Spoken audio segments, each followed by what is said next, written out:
Honorable Director Sir, colleagues and dear students, आज पहली बार आपसे रूबरू हो रहा हूँ, तो इस बात के लिए मैं चाहूँगा कि एक बार जोरदार ताली बजाएं ताकि मुझे ऐसा लग जाए कि अपनों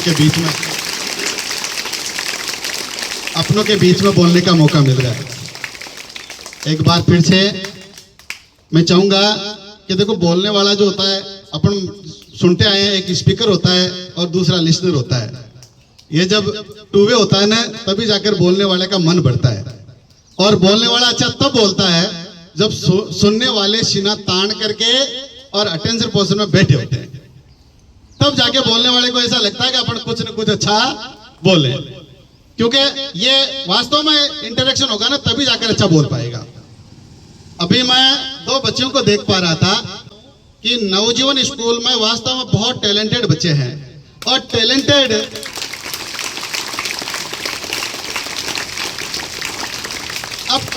बच्चों का, हालांकि वैसे तो देखो, एक स्कूल में, एक गार्डन में अलग अलग प्रकार के फूल होते हैं, तो कुछ बच्चे पढ़ने में इंटेलिजेंट होते हैं, कुछ बच्चे शरारत में इंटेलिजेंट होते हैं, कुछ बच्चे खेलने में होते हैं, कुछ सिंगिंग में होते हैं, डांसिंग, ऐसे अलग अलग वे होते हैं।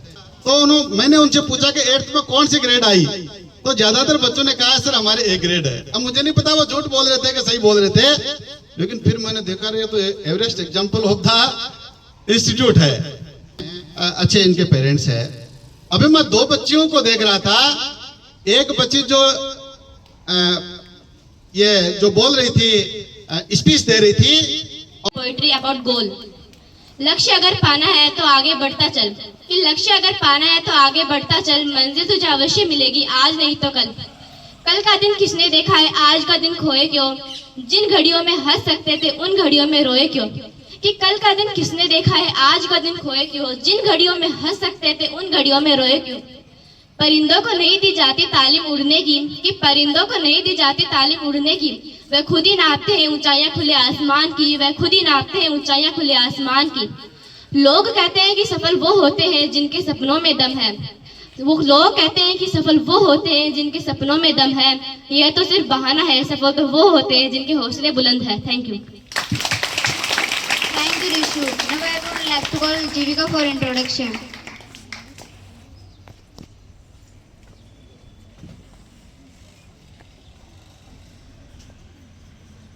I thank you so much for giving me this golden opportunity to introduce myself. My name is Jivika. I study in science standard. I am from Losal. As far as my education is concerned, I study in science standard. As far as my family is concerned, I have a joint family. There are 6 members in my family. My father's name is Mr. Pavan Kumar Sen. He is a barber. My mother's name is Mr. Rekha Devi. She is a good homemaker. My hobbies are playing game and reading books. My strength is my parents. I want to be a successful personality as a teacher. That's all about me. Thank you so much for listening me. Have a great day. और एक बच्ची जो introduction देख रही थी, वास्तव में बहुत अच्छा उनकी पकड़ थी। एक बार मैं चाहता हूँ कि उन दोनों बच्चों के लिए ताली बजाओ आप।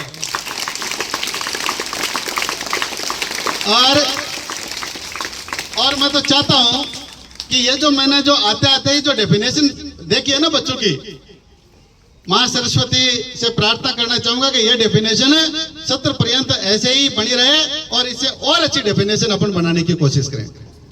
आइए, अब मैं आपको बताना चाहूंगा कि ये चाइल्डहुड जो है ना, ये जो अपना बचपन है, वो कितना आगे अपन को लेके जा सकता है। इसके लिए मैं थोड़ा सा आज मेरा ये संक्षिप्त उद्बोधन दूंगा, और उसके बाद में यदि आपका मन रहेगा तो फिर अपन ये बातें करते रहेंगे। एक हिंदी फिल्म का गाना है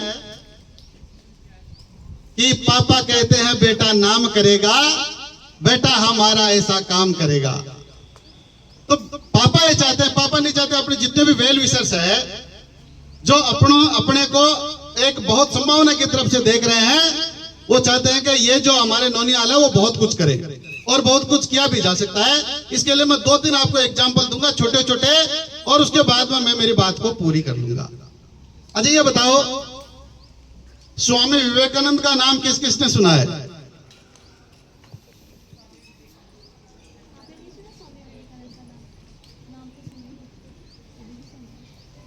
थैंक यू। तो स्वामी विवेकानंद को जो जानते हैं वो यहां तक तो जानते हैं कि उन्होंने भारत का नाम देश दुनिया में किया। आध्यात्मिक जगत का यदि कोई लीडर कोई हुआ है तो उसमें सबसे बड़ा नाम यदि कोई है तो स्वामी विवेकानंद का है। लेकिन मैं चाहता हूं कि स्वामी विवेकानंद के बचपन पे अपन जाएं तो ऐसा आपको लगेगा कि आप में हम इतनी बड़ी संभावना क्यों देखते हैं।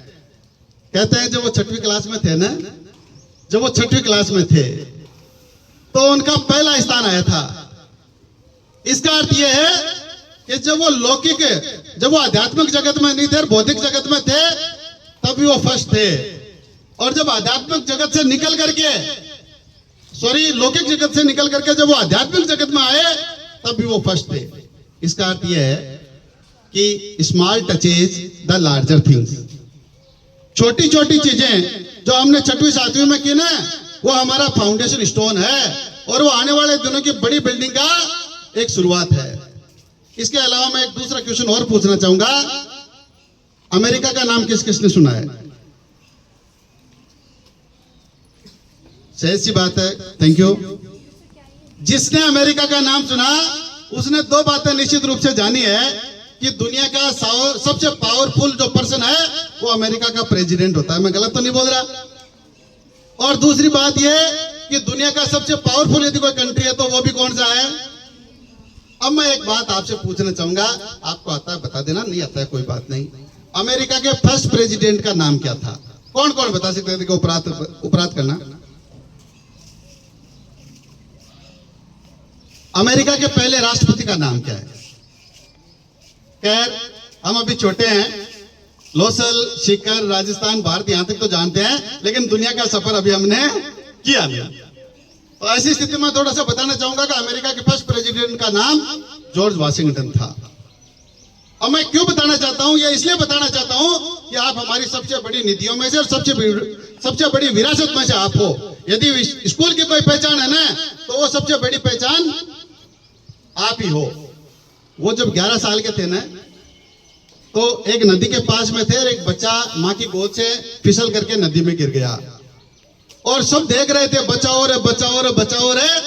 ऐसी स्थिति में एक 11 साल का लड़का नदी में छलांग मारता है और उस बच्चे को पकड़ करके ले आता है। और मम्मी कहती है मुझे विश्वास था कि मेरे बच्चे को बचा के ये ले आएगा। बच्चा बचा नहीं, लेकिन 11 साल का बच्चा जब और सारे देख रहे थे तो उसने छलांग मार दी थी। और ऐसा ही लड़का यदि आने वाले दिनों में अमेरिका का फर्स्ट प्रेसिडेंट बनता है तो कोई अप्रत्याशित बात नहीं है। ऐसी ही संभावना वाले आप हो। इसलिए मैं कहता हूं बेटा, ये जो मैंने परिभाषा 4 दिन में बनाई है और ये जो हमारे स्कूल की परिभाषा आप हो, मैं चाहता हूं कि इसी प्रकार के एग्जाम्पल्स आप भी प्रेजेंट करें ताकि हम कहें कि हमारे पास क्या, तो हमारे पास आप हो। और इसीलिए मैं कहता हूं कि जो बात हम में है वो ना तुझ में है ना मुझ में है। आइए हम बनने की कोशिश करें और अपने को, अपने चाहने वालों को और उनको मायने बनाए। इस बात के लिए मैं पुनः सर को धन्यवाद देना चाहूंगा कि सर ने मुझे यहाँ बोलने का मौका दिया, ये अपॉर्चुनिटी आपके बीच में प्रस्तुत की। यदि आपको लगता है कि मैंने आपके लिए अच्छा बोला है तो एक बार जोरदार ताली बजा करके मुझे फिनिश करें। Thank you.